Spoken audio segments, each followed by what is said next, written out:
அண்ணா திராவிட முன்னேற்ற கழக தொண்டர்கள் உரிமை மீட்பு குழுவின் ஆலோசனை கூட்டத்தில் முன்னாள் முதலமைச்சர் ஓ பன்னீர்செல்வம் பங்கேற்றுள்ளார். இது தொடர்பான கூடுதல் விவரங்களோடு இணைகிறார் சிறப்பு செய்தியாளர் சுபாஷ். விவரங்களை பதிவு செய்யலாம். வருவாய் மாவட்டங்கள் தோறும் ஓ பன்னீர்செல்வம் தொடர்ச்சியாக ஆலோசனை மேற்கொண்டு வருகிறார். அந்த வகையில் சென்னை வருவாய் மாவட்டத்திற்கு உட்பட்ட தன்னால் நியமிக்கப்பட்ட மாவட்ட செயலாளர்கள் மற்றும் நிர்வாகிகளுடன் இந்த ஆலோசனையானது நடைபெற்று வருகிறது.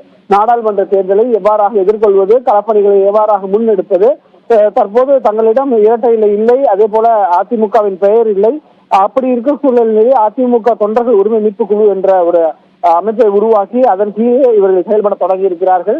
கோவையில் இந்த ஆலோசனை கூட்டமானது தொடங்கியது. அதுபோல நீலகிரி, ஈரோடு ஆகிய பகுதிகளில் நடைபெற்றது. சென்னையில் இன்று நடைபெறுகிறது. மாலையில் திருவள்ளூர் மாவட்டத்தில் நடைபெறுகிறது. ஒரு நாளைக்கு 2 வருவாய் மாவட்டங்கள் விகிதம் இந்த ஆலோசனை கூட்டங்கள் நடைபெற்று வருகிறது.